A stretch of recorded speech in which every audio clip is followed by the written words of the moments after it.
Welcome everybody to 7 Days to Die with Darkness Falls. This is going to be Season 2 of Alpha 17.2, and we're going to play this on our usual settings. That is insane difficulty. Zombies have run all the time on nightmare speed, but we're going to do it on Darkness Falls, and boy oh boy is this going to be a challenge.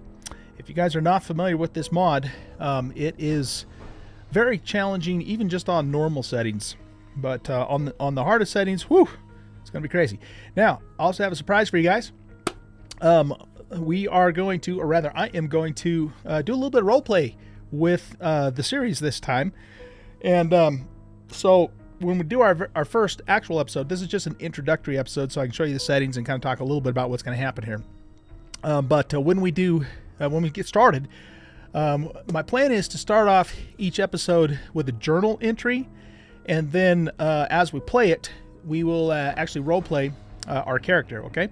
And so it's not going to be a hardcore roleplay, so it's going to be, I guess you'd call it light roleplay. There will be times when, I will, narrate or even maybe break the fourth wall a little bit. And also, I probably won't talk as much with the roleplay, but when I do verbalize things, it's going to be, what my character's thinking.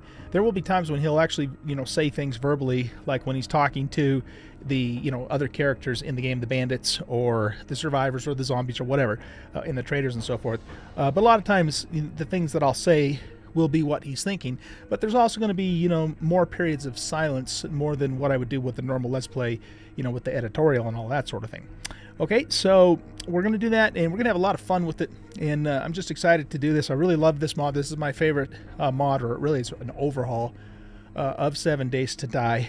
I've played some of the other ones too, and they're all good in their own way, but I like Darkness Falls just because it's very challenging, but it doesn't drastically, change the skill system of the game like some of the other ones do, so it's a little more, true to vanilla, but just much harder and, a lot more interesting as well. I tried a couple of mods, or modlets rather, some of the stuff from HD HQ, but I just didn't really like the change that they made to the game. So I don't think we're going to be using any modlets. We're just going to play Darkness Falls straight up the way that it is. The other thing to be aware of too is that I am still playing on experimental version. Kane, who is the author of Darkness Falls, he's in my Discord. I'm in his Discord. We've chatted a little bit. And he's told me that this experimental version is pretty stable, and it's going to be, pretty close to being able to release. Once he does release that, or, if he ends up needing to release another experimental version to where I would have to start over, what I'm planning on doing at that point in time is probably just, starting over and getting back to kind of more or less where we left off, and then just continuing the series there rather than starting completely over, each time it happens. And hopefully, that won't happen a whole lot either. We'll see how things go. But anyway, let's take a look at the settings here.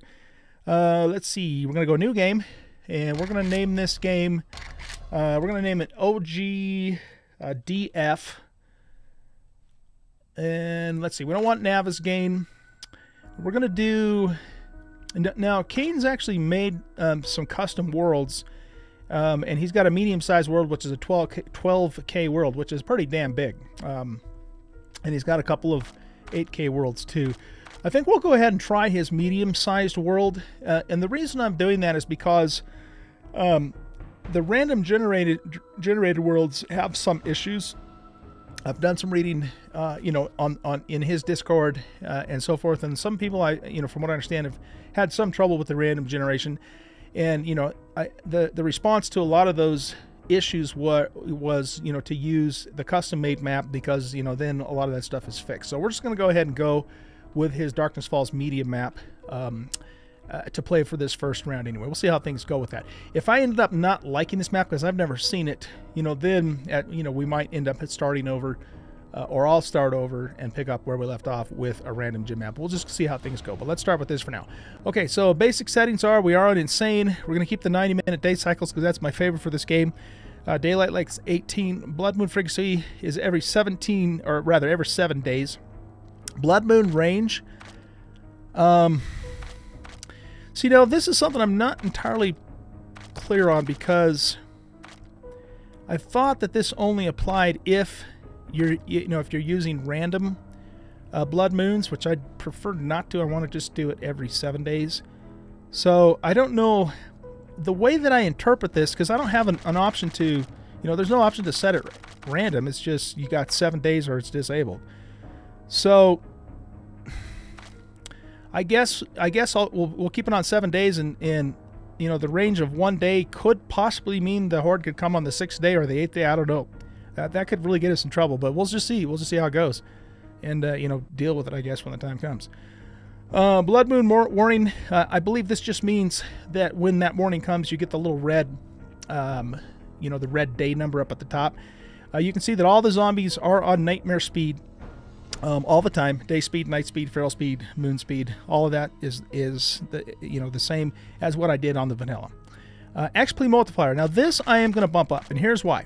It took me such a long time, you guys, to level up in vanilla, and I don't want to, I don't want this season to, or rather, I don't want to take it to take that long. I think it takes too long in vanilla, and now that we have this option, to set the XP multiplier, I'm going to actually do that, because I've done the grind so many times, right? You've seen me do the grind, or you've seen everybody else do the grind, and I just don't think that we need to have it on the normal setting, because it's so damn slow.